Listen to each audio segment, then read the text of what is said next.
그래서 머스탱은 더 이상 머슬카라고 부를 수 없다.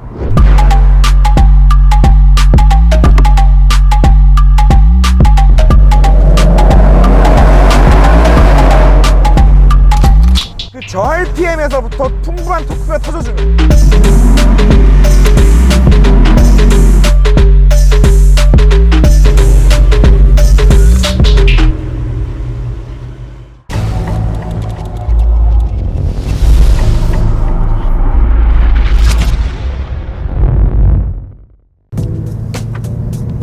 안녕하십니까, 윤성로입니다. 제가 19년식 머스탱 GT 컨버터블에 앉아 있습니다. 자, 이 머스탱이라고 하면 보통 머슬카라고들 해요. 근데 이 머슬카가 도대체 뭐길래, 이 차가 왜 도대체 머슬카라고 불려야 되는지에 대해서 많은 생각을 했어요. 사실 이 차는 예전에는 머슬카의 시초가 되었던 차는 맞아요. 그런데 이제는 사실 머스탱을 머슬카라고 부르기에는 좀 많이 퇴색되지 않았나 라는 얘기로 오늘 리뷰를 시작을 하고 싶습니다. 보통 머슬카라고 하면 영화 60 세컨즈에 니콜라스 케이지가 타고 나왔던 그 머스탱 엘리노어가 있어요. 70년대 모델을 이제 튜닝한 건데, 그 엘리노어를 떠올리시거나 아니면 분노의 질주에 나오는 빈 디젤이 타고 다니는 그 다치 챌린저 구형 모델들, 그 차량들을 많이 떠올리세요. 근데 공통점이 뭐냐면, 일단 디자인적으로 본넷이 끝까지 쫙 뻗어 있어요. 끝까지, 헤드라이트 끝라인까지. 그리고 그 안쪽에 동그란 헤드램프가 감춰져 있고, 그리고 실제로 다치 챌린저를 보면 그 사이즈가 너무 황당할 정도로 커서 그 위압감이 느껴지는, 와, 이건 누가 봐도 미국에서 타는 차다 라는 그 느낌이 한 번에 빡 오는. 그리고 또 빼놓을 수 없죠, 배기음. 8기통 엔진에 OHV 방식, 지금처럼 이런 DOHC 방식이 아닌 거죠. OHV 방식에 캐브레타까지 조합이 되면 그 말도 안 되는 쇠북 때리는 소리가 나요. 엇박자로. 잠깐 들어보시겠어요?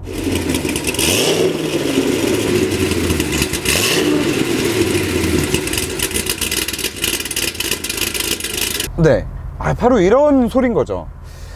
이렇게 제가 생각하기에 머슬카라는 거는 이 기본적인 요소들이 갖추어져야만 머슬카다, 머슬카의 감성을 느끼면서 차를 탄다 라고 할 수 있을 것 같아요. 자, 그런데 사실 이 19년식 머스탱은 그냥 8기통 5000cc DOHC 엔진이에요.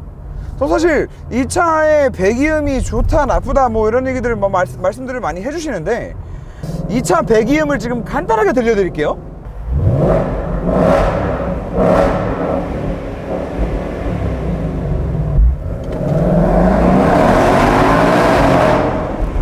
물론 8기통 사운드 맞아요.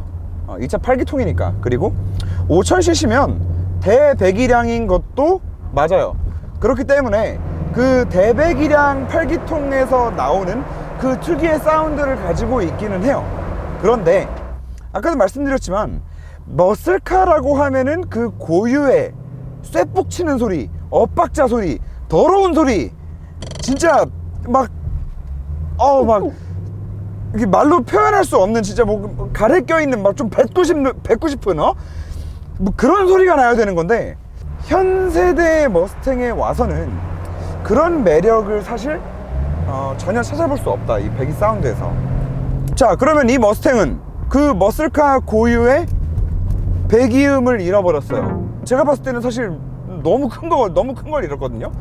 그럼 그렇다고 해서 딱 정면에서 봤을 때 끝까지 뻗어 있는 본넷 라인이나 동그란 헤드램프를 가지고 있냐?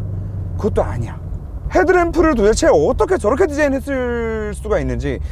여러분, 포르쉐 911이 딱 한 세대 때 진짜 어마어마한 팬들의 원성을 사고 철퇴를 맞은 적이 있는데, 그게 바로 앞에 동그란 헤드램프를 갖다 버리고 그 이상한 헤드램프, 이상한 눈가를 한번 만든 적이 있어요. 그래서 그때 한번 포르쉐가 굉장히 큰 욕을 먹었었는데, 이거는 거의 제가 봤을 때는 그 급인 것 같아요. 어쩌다 보니까 머스탱이 왜 이렇게 됐을까 좀 안타깝기도 하고, 왜 고유의 그 아이덴티티를 버릴 수밖에 없었을까? 그럼 과연 경쟁사들은 어떨까요? 다찌의 챌린저나 GM의 카마로는 지금 뭘 하고 있을까? 사실 GM의 카마로도 머슬카로서는 사실 이미지가 많이 퇴색이 됐죠. 트랜스포머에 나가는 바람에 그냥 범블비가 돼가지고 귀여운 장난감 이미지가 되어버렸어요. 그럼에도 불구하고 카마로는 이 샤시랑 서스펜션 쪽에 굉장히 많은 투자를 하고 그쪽으로 또 많이 디벨롭을 해서 독일차 못지않은 핸들링 감성과 또 코너링 성능들을 보여주고 있단 말이죠. 자, 그러면 다치 챌린저는 어떨까요? 다치 챌린저는 또 정말 이 머스탱과 카마로와 챌린저 이 세 모델 중에 현재까지 그래도 가장 완벽하게 옛날 그 머슬카의 느낌을 디자인적으로 가장 많이 재현하고 있다라고 생각을 하고, 실제로 보면 차의 포스가 어마어마해요. 진짜 어마어마한 사이즈를 자랑을 하고, 디자인도 끝까지 뻗은 그 본넷, 동그란 헤드램프, 진짜 지금 당장 빈디젤이 타고 다녀도 진짜 저거 바로 분노의 질주에 바로 나가도 될 것 같은 그런 느낌을 아직까지도 간직하고 있단 말이죠. 그리고 또 700마력이라는 말도 안 되는 출력을 만들어서 막 출력에 몰빵을 치고 각자 나름대로 아메리칸 머슬카라는 명맥을 유지하면서 각자 살 길을 찾아서 자리를 잡아가고 있단 말이죠. 근데 머스탱은 지금 뭐 하고 있는 거야? 제 기준에서는 그래서 머스탱은 더 이상 머슬카라고 부를 수 없다.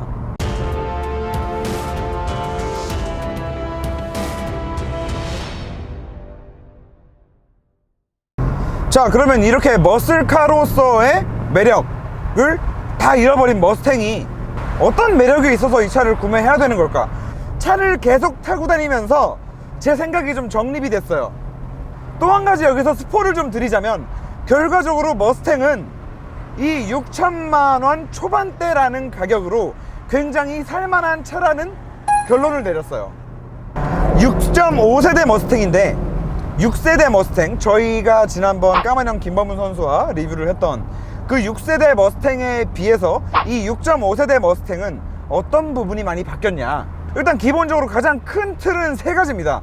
엔진, 미션, 서스펜션이에요. 나머지는 거의 다 똑같아요. 엔진부터 좀 얘기를 하면, 이 8기통 5000cc 엔진이 전 세대는 400마력 초반대였는데 지금 이제 460마력까지 올라와 있거든요. 그럼 사실 이게 8기통 5000cc에 요즘에는 대하들 막 터보 달고 해가지고 600마력 막 이렇게 나오는데 이게 뭐 400마력대가 말이 되냐 라고 할 수 있는데, 이 엔진이 기본적으로 토크가 굉장히 좀 풍부하게 저 RPM에서부터 터진단 말이에요.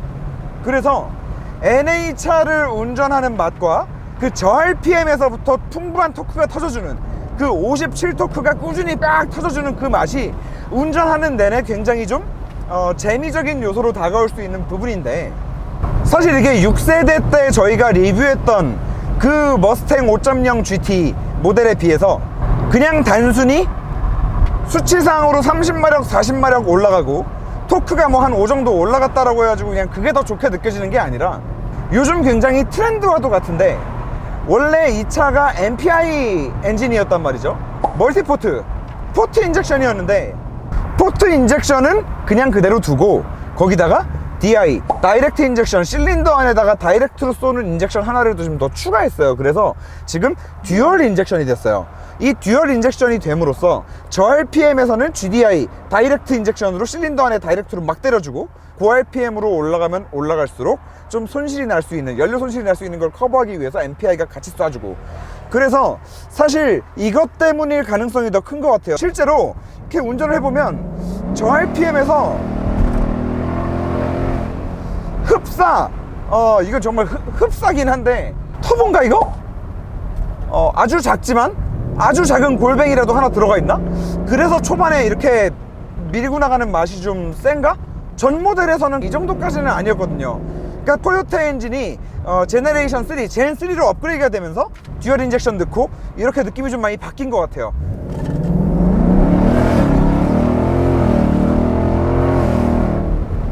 또 한 가지, 토요타 엔진 젠 3로 오면서 엔진을 어떻게든 조금 더 경량화시키고 블럭 사이즈를 유지하면서 실린더 내 엔진 실린더 용량을 좀 더 키울 수 없겠냐 라는 과제를 이걸로 풀어낸 건데, 벤츠는 나노 슬라이드라고 하고, 벤츠의 나노 슬라이드 코팅이 뭔지 궁금하신 분들은 네, 저 네, 여기 링크가 떠 있습니다. 네, 요걸 누르시면은 저희 그 모트라인 이치프님의 벤츠 나노슬라이드 코팅에 대해서 설명한 영상이 있으니까 그걸 좀 봐주시면 될 것 같고요. 포드는 뭐라고 하냐면 플라즈마 와이어 아크 트랜스퍼. 오케이, 이름 더럽게 어렵네 진짜. 아무튼 이런 거를 만들어내서 이게 뭐냐면은 원래 엔진 그 알루미늄 블럭에다가 좀 두꺼운 주철 슬리브를 박고, 주철 슬리브를 박은 상태에서 그 안을 피스톤이 이렇게 움직였단 말이에요.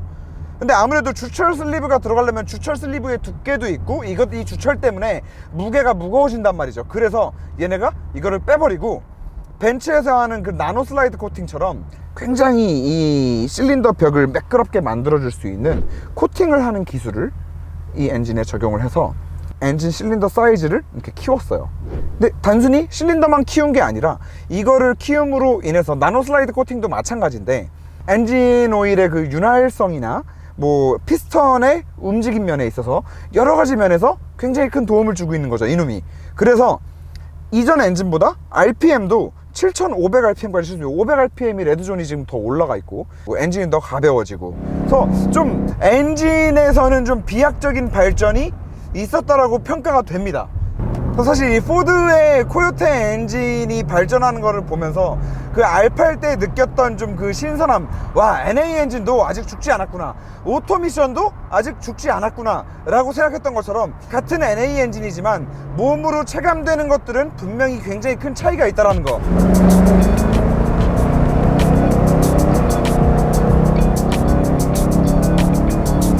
그리고 이제 그 다음으로 말씀드려야 될 게 사실 이 차에서 빼먹을 수 없는 이슈죠. 10단 미션. 와, 이게 사실 약간 어떤 느낌이냐면 저희 왜 어렸을 때 자전거에 있어서의 그 다단화가 굉장히 좀 큰 이슈가 됐었단 말이죠. 매일매일 새로 나와요. 매일매일. 저 친구는 27단 샀대. 나는 21단이야. 그럼 울고 집에 가서 엄마 쟤는 27단이래. 그러면 부모님들은 어쩔 수 없이 멀쩡한 집에 있는 21단 자전거를 갖다 버리고 27단을 사줘야 되는 뭐 그런 것들이 있었는데, 사실 지금 생각해보면 굉장히 의미 없지 않아요? 27단이라고 해서 절대 그걸 다 쓰지 않아요. 굉장히 의미 없어. 제가 봤을 때 이게 약간 좀 그런 영향도 있지 않을까 싶어요. 그 자동차 회사들끼리 괜히 이런 걸로 자랑하는 거야. 왜 더 이런 느낌이 드냐면 이 미션을 그냥 포드 혼자서 만든 게 아니에요. 그 미국의 양대 투탑이 있잖아요, 포드랑 GM. 이 투탑이 손을 잡았단 말이야. 굉장히 센세이션한 거죠. 그래서 뭐 그 둘이 미션을 10단을 만들어 가지고 뭐 우리가 짱이니 뭐 어쩌니 얘기를 하고 있는데, 사실 기계적으로 따지고 뚫고 들어가 보면은 크게 대단할 건 없어요. 기본적인 형상은 5단 6단 미션이랑 동일한 형상을 가지고 있고, 거기에 그 단수를 한 번씩 좀 이제 트랜스 해줄 수 있을 만한 기어들이 하나 더 들어가가지고 단수를 이렇게 다단화 해주는 거란 말이죠. 그런데 이 다단화가 제가 봤을 때 큰 의미가 없다라고 보이는 게 뭐냐면, 1단부터 10단을 만들어 놨어요. 그러면은 이렇게 생각하실 수 있어요. 와, 그러면은 저 차는 200km로 달려도 200km대 RPM이 뭐 한 2000 정도 되겠다, 그렇게 생각을 하실 것 같은데 전혀 그렇지 않습니다. 결국에는 1단 기업이랑 10단 기업, 최종 기업이는 뭐 ZF 8단이나 현대 6단 8단이나 크게 다르지 않아요. 결국에 100km, 120km로 항속을 할 때 떨어져 있는 RPM은 비슷하단 얘기예요. 그러면 뭐야? 그냥 그 사이의 단수를 이바이라고 하면 안 되고 굉장히 많이 쪼개둔 거예요. 자, 지금도 100km로 달리고 있는데 RPM이 1700, 1800이에요. 요즘 뭐 100km에 1700, 1800 RPM은 뭐 굳이 10단 미션이 아니어도 많은 차종들에서 볼 수 있는 RPM이거든요. 그렇기 때문에 결과적으로 미션 변속의 반응 속도, 미션 변속 속도가 빠른 거라는 별개로 단수가 많기 때문에 절대 스포츠 주행을 하는 데 있어서 이게 큰 도움이 될 가능성이 전혀 없고 실제로 느껴지지도 않는다는 거예요. 물론 뭐 포드에서 그럴싸한 발표는 해요. ZF 같은 경우에 기어 단수가 하나 올라갈 때마다 RPM이 25%가 떨어지는데 우리는 20%가 떨어져. 뭐 포르쉐의 PDK 미션은 30%가 RPM이 떨어지는데 우리는 20%밖에 안 떨어져 라는 뭐 이런 자랑을 한단 말이죠. 실제로 기어 변속을 해보면 RPM이 굉장히 조금만 떨어지고 조금만 떨어진 상태에서 다시 재가속을 해주고 또 재가속을 해주고 이런 거는 분명히 몸으로 느껴지기는 하지만 이게 꼭 기어 변속 스피드와 직결되는 문제가 아니라는 것만 여러분들이 아시면은 사실 이해가 빠를 것 같은데, 결과적으로 싸보면 이 10단 미션 때문에 스포츠성에 있어서 도움받는 건 단 하나도 없는 것 같다. 이 기어가 10개가 됨으로 인해서. 이게 결론이에요. 그럼 이게 혹시 괜히 10단 미션이라 가지고 더 혹시 안 좋은 점이 있을까? 라는 의문점이 또 들 수 있는데, 안 좋은 점 있어요. 지금 제가 시내주행, 막히는 길도 타보고 시내주행도 해보고 뭐 그냥 가다 서다 반복도 해보고 여러 가지를 지금 많이 해보지만, 이 미션 단수가 10단이나 되는 애들이 굉장히 저속에서 계속 움직이기 때문에 악셀을 조금만 이렇게 딱 쳐도 갑자기 5단에서 3단 딱 내려가. 이게 뭐 스피드 시프팅 기술이 들어가 있다 그래가지고 뭐 5단에서 3단도 바로 내리고 뭐 10단에서 뭐 7단도 바로 내리고 뭐 그렇게 하기는 하는데, 어쨌든 결과적으로 아무리 이 미션이 신형 미션이라서 변속이 부드럽다 하더라도 이런 식으로 시내에서 가다서다를 반복할 때는 너무 잦게 일어나는 미션 변속 때문에 그 충격이 계속 어쩔 수 없이 실내로 들어오고 어쩔 수 없이 좀 꿀렁거림과 울컥거림으로 몸으로 와닿는 부분이 있단 말이에요. 이 차는 어차피 토크 밴드가 굉장히 좀 풍부한 차량이란 말이죠.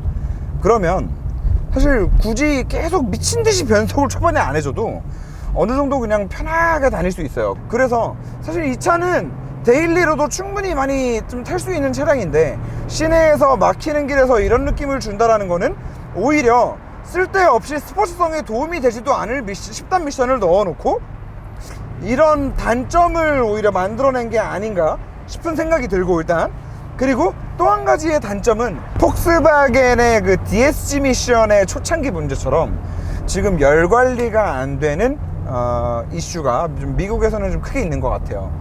지금도 사실 온도가 19도의 밤에 햇빛도 안 쬐는 상태에서 이렇게 뚜껑을 까고 다니게 되면 어느 정도는 좀 쌀쌀한 느낌이 좀 들어야 되는데, 지금도 다리 쪽이 좀 뜨끈뜨끈해요.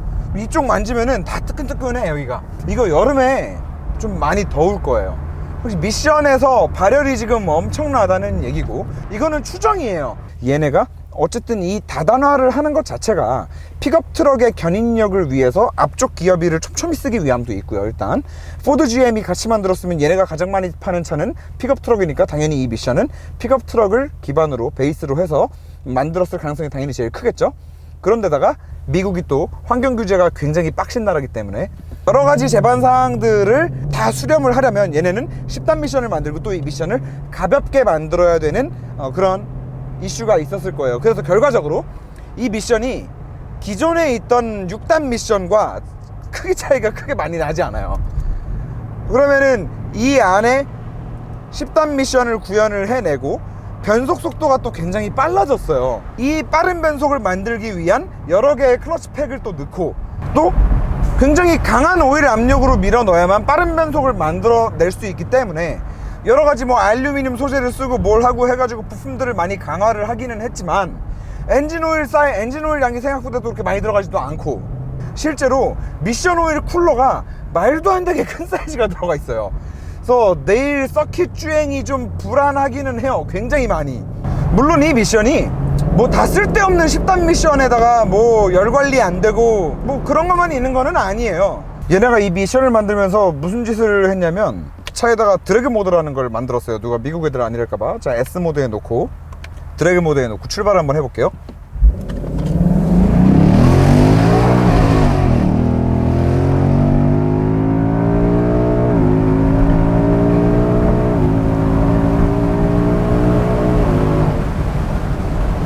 자, 혹시 지금 변속할 때마다 제 몸이 이렇게 튕기는 거 보셨나요? 단순히 지금 변속이 빠른 게 아니에요. 변속을 하면서 차를 좀 한 번 더 빨리 가 새끼야 이러면서 좀 뒤에서 한 번 걷어차는 느낌? 그 정도로 변속이 빨라요. 흡사 ZF8단의 변속 속도에 뺨싸대기를 때리는 너무나 빠른 변속으로 드래그 모드까지 재미있는 요소를 좀 하나 만들어낼 수 있는, 뭐 이런 측면에 있어서만큼은 이 미션을 칭찬을 해줄 수 있을지도 몰라요. 정리를 하면 열 관리가 안 되는 문제는 지금 분명히 있는 것 같다. 하지만 이 변속 속도나 펀드라이빙을 할 수 있는데 줄 수 있는 그 빠른 변속감에서 주는 그런 메리트는 분명히 있는 미션이다. 하지만 일상주행을 할 때는 이 너무 세분화되어 있는 기어 때문에 좀 오히려 울컥거림과 좀 불편함을 충분히 좀 줄 수 있을 것 같다.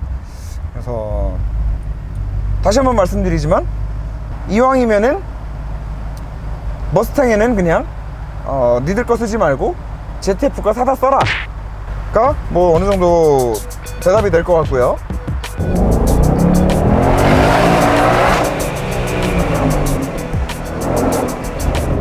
자, 그리고 댐퍼 같은 경우에는 뭐 이전 세대라고 하긴 좀 뭐하고 이제 요 페이스리프트 되기 전 6세대죠 그 6세대 같은 경우에는 가뜩이나 머스탱이 미국 차의 감성이 엄청 충만해서 그 어느 도로에서건 느껴지는 그 헐거운 느낌, 뭔가 프레임 바디, 내가 분명히 지금 승용차를 타고 있는데 프레임 바디를 탄 것 같은 느낌을 지속적으로 줬는데 거기다가 한술 더 떠서 그냥 일반 코일쇼이 들어갔단 말이죠.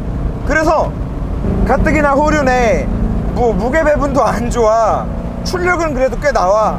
그래서 고속에서 칼질을 하거나 좀 깊은 코너를 감아 나갈 때나 슈코너도 마찬가지고 뒤에가 털려가지고 완전히 날아갈 것 같은 그런 오버스티어 성향이 굉장히 강한 차였는데 진짜 드리프트 머신이었죠. 드리프트 머신. 그런데 이번 세대에 와서 댐퍼가 이제 MRC가 들어갔어요. 그 뭐 많이들 알고 계시는 마그네틱 라이드 컨트롤 댐퍼인데 사실 이 댐퍼는 머스탱한테는 정말 신의 한 수이지 않았나 싶을 정도로 제가 느끼기에는 그 댐퍼가 바뀜으로 인해서 차가 좀 이제 운전자한테 줄 수 있는 재미적인 요소들이 가장 많이 커졌다라고 보여지는 요소고요. 물론 지금 이 댐퍼 하나 바뀌었다고 해서 미국 차에서 주는 그 헐거운 느낌이 완전히 없어진 거는 당연히 아니에요. 그런데 적어도 공도에서 운전을 할 때 나름 460마력의 후륜구동 차량, 그것도 미국 차를 운전을 하는데 꽤 속도가 있는 상태에서 좀 자신감 있게 들어갈 수 있다라는 거는 굉장히 큰 장족의 발전을 이룬 게 아닌가 라는 생각이 지금 운전하는 내내 계속 들고, 지금처럼 이렇게 큰 고속 코너를 감아 나갈 때도 이 차가 공차 중량이 좀 있는 편이잖아요. 공차 중량이 뭐 1700, 1800에서 왔다 갔다 하는 걸로 아는데 그 어느 정도 무거운 공차 중량, 차량 무게와 이 댐퍼의 조합이 굉장히 괜찮게 좀 잘 맞아떨어져서 괜찮은 그립력을 만들어주고 있는 것 같은 그런 느낌이 들어요. 뭐 차량 무게랑 여러 가지를 고려했을 때 브레이크 성능도 좀 출중한 것 같고요. 이 차의 또 장점이 장거리를 한번 좀 뛰고 왔는데 시트가 의외로 너무 편해요.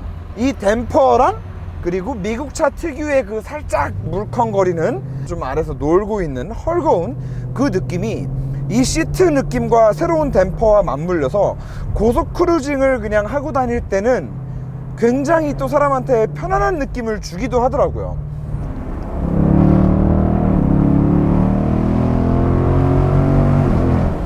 사실 저는 머스탱을 보는 시선이 그랬어요. 머스탱?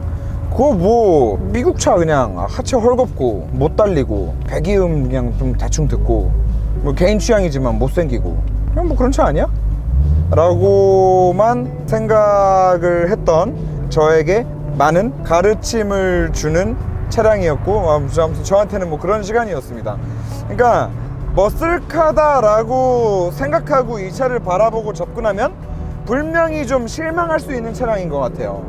그런데 이 차를 그냥 미국에서 파는 젠쿱 정도라고 한번 생각해 보세요.